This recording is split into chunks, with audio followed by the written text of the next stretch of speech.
ആദ്യം സ്മൃതിയിൽ നിന്ന് തുടങ്ങാം. സ്മൃതി, ജലീലിന് പിഴച്ചു. ജലീലിന് പിഴച്ചിട്ടുണ്ട്. ഉന്നത വിദ്യാഭ്യാസ മന്ത്രിയായിരുന്നു അദ്ദേഹം. പുതിയ കാലത്തെ വിദ്യാഭ്യാസ രീതി അദ്ദേഹത്തിന് അറിയേണ്ടത്. അദ്ദേഹം ഒരു അധ്യാപകൻ കൂടിയായിരുന്നു എന്നുള്ളതിൽ ഈ ചെയ്ത കാര്യത്തിൽ അതിൻ്റെ ഗൗരവം കൂട്ടുകയാണ്. ഇതെന്തായിരുന്നു പരിപാടി? മണ്ണാർക്കാട് SSLC+2 പരീക്ഷയിൽ A+ നേടിയ കുട്ടികളെ ആദരിക്കുന്ന ചടങ്ങായിരുന്നു. ആദരിക്കുന്ന ചടങ്ങിൽ രക്ഷകർത്താക്കളുണ്ട്, നാട്ടുകാരുണ്ട്. അവിടെ കുട്ടികളെ വിളിച്ച് വേദിയിലേക്ക് വിളിച്ചുകൊണ്ട് അവരെ കൊണ്ട് എഴുതിച്ചു നോക്കുന്നു, അവരെ കൊണ്ട് പറയിച്ചു നോക്കുന്നു. അതിൽ തെറ്റുപറ്റുന്നു എന്ന് പറയുമ്പോൾ ചെവിക്ക് പിടിക്കുകയാണ്. അത് കഴിഞ്ഞിട്ട് കളിയാക്കുന്നുണ്ട്, മൈക്കിൽ കൂടി പരസ്യമായി ശാസിക്കുന്നുണ്ട്. അപ്പോൾ ഇത് ഒരു അക്ഷരം അറിയില്ല എന്ന പ്രയോഗം നടത്തുന്നുണ്ട്. അഡ്രസ്സ് തെറ്റിച്ചല്ലോ എന്ന് പറയുന്നുണ്ട്. ഹിന്ദിയിൽ A+ കിട്ടിയ കുട്ടികളോട് സംസം എന്ന വാക്കിൻ്റെ അർത്ഥം അദ്ദേഹം ചോദിക്കുന്നത്. ഹിന്ദിയിൽ സംസം എന്നൊരു വാക്കുണ്ടോ എന്ന് എനിക്ക് സംശയമുണ്ട് കേട്ടോ. സംസം എന്ന വാക്ക് മറ്റേ പുണ്യജലം എന്നുള്ളതാണ് ഞാൻ മനസ്സിലാക്കുന്നത്. അറബി വാക്കാണ് മനസ്സിലാക്കുന്നത്. ഹിന്ദിയിൽ സംസം എന്നൊരു വാക്കിൻ്റെ അർത്ഥം അദ്ദേഹം ചോദിക്കുന്നതിന് മറുപടി പറയായിരുന്ന കുട്ടികളെ അവിടെ നിന്നും വീണ്ടും ആരും മിണ്ടാതിരുന്നപ്പോൾ അവിടെ നിന്ന് പ്രസംഗിക്കുമ്പോഴും പരിഹസിച്ചുകൊണ്ടിരിക്കുകയാണ്. അപ്പോൾ ഇതിൽ അദ്ദേഹത്തിനൊരു പിഴവ് പറ്റിയിട്ടുണ്ട്. അതിൽ പിന്നീട് അദ്ദേഹം ഫേസ്ബുക്കിലൂടെ നടത്തുന്ന പ്രതികരണത്തിലായാലും മാധ്യമങ്ങളോട് നടത്തുന്ന പ്രതികരണത്തിലായാലും അദ്ദേഹം പറയുന്നത് അതിൻ്റെ രക്ഷകർത്താക്കൾക്കോ ഈ കുട്ടികൾക്കോ എന്തെങ്കിലും പരാതി ഉണ്ടെങ്കിൽ ഞാൻ ക്ഷമ പറയാൻ തയ്യാറാണ് എന്നുള്ളതാണ്. കുട്ടികൾ അവരുടെ പ്രതികരണം വന്നു, ഞങ്ങൾക്കൊരു അധ്യാപകൻ ശാസിക്കുന്ന പോലെ തോന്നിയിട്ടുള്ളൂ. അങ്ങനെ അത് ഒരു പക്ഷേ അവരെ കൊണ്ട് പറയിച്ചതായിരിക്കാം. ഇതൊക്കെ അതിലപ്പുറം അവർക്ക് അപ്പം തോന്നിയോ ഇല്ലയോ എന്നുള്ളതല്ല, അവരുടെ ആത്മവിശ്വാസത്തെ ബാധിക്കുന്ന വിഷയമാണ്. കുട്ടികളെ ആദരിക്കുന്ന ചടങ്ങിലേക്ക് വിളിച്ചു വരുത്തിക്കൊണ്ട് അവർക്കതിന് യോഗ്യതയില്ല എന്ന് പറയുന്നത് കൂടിയാണ് ആ പ്രതികരണം. അദ്ദേഹം അത് അങ്ങനെ മനഃപൂർവ്വം അങ്ങനെ ചെയ്തു എന്നും ഞാൻ കരുതുന്നില്ല.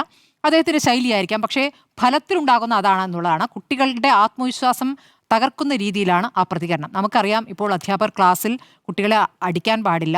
രക്ഷകർത്താക്കൾ അടിച്ചാൽ പോലും കേസാവുന്ന രൂപത്തിലേക്ക് കാര്യങ്ങൾ മാറിയിട്ടുണ്ട്. വെറുതെ അടിക്കുകയല്ല, അടിക്കാൻ പാടില്ല എന്നുള്ളതാണല്ലോ അതിൻ്റെ ഒരു റൂള്. അപ്പോൾ ഈ പരസ്യമായി വലിയ കുട്ടികളെ വേദിയിലേക്ക് വിളിച്ചു വരുത്തി സംസാരിക്കുന്ന രീതി അത് വളരെ മോശമായി പോയി എന്നുള്ളതാണ്. പിന്നീടും ആ വാദത്തിൽ അദ്ദേഹം ഉറച്ചു നിൽക്കുന്നത് ഈ കാലത്ത്, അത് എനിക്ക് തോന്നുന്നു മന്ത്രി AP അനിൽകുമാർ നടത്തിയ പ്രതികരണമാണ് യഥാർത്ഥത്തിൽ നല്ല പ്രതികരണം. പുതിയ കാലത്ത് നിന്ന് ചിന്തിച്ചാൽ ജലീലിന് തെറ്റുപറ്റി എന്ന് വേണം കരുതാൻ.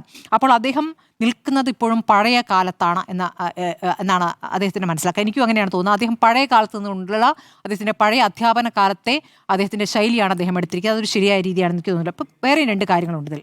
ഒന്ന്, വിദ്യാഭ്യാസ നിലവാരത്തിൻ്റെ സൂചന കൂടിയാണ് കാണിക്കുന്നത്. 2, വിദ്യാർത്ഥികൾക്ക് തെറ്റുപറ്റുമ്പോൾ അവരെ കൈകാര്യം ചെയ്യുന്ന ഒരു രീതിയും. അപ്പോൾ വിദ്യാഭ്യാസ നിലവാരം നമുക്കറിയാം. ഇവിടെ SSLC ആയാലും +2 ആയാലും പരീക്ഷാഫലം വിദ്യാഭ്യാസ മന്ത്രി വാർത്താസമ്മേളനം നടത്തുന്നു. ഒരു അവാർഡ് പ്രഖ്യാപനം പോലെ 99% നമ്മളിതാ നേടിയിരിക്കുന്നു, നേട്ടം എന്ന് പ്രഖ്യാപിക്കുകയാണ് ചെയ്യുന്നത്. ആ 99% നിലവാരത്തിലേക്ക് നമ്മുടെ പൊതുവിദ്യാഭ്യാസം ഉയരുന്നുണ്ടോ എന്ന ചോദ്യമുണ്ട്.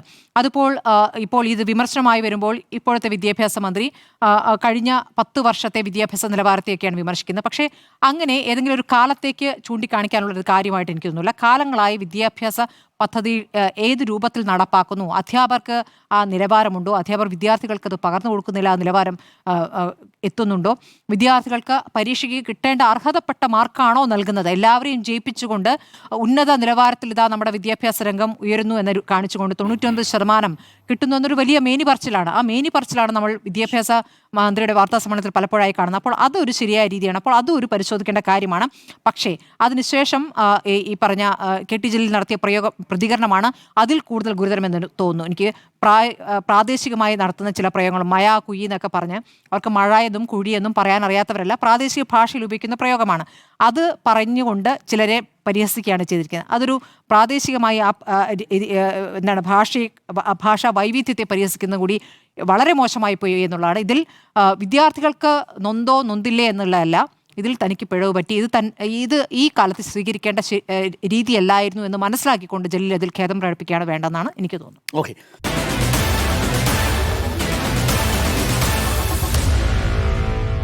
Meet the editors.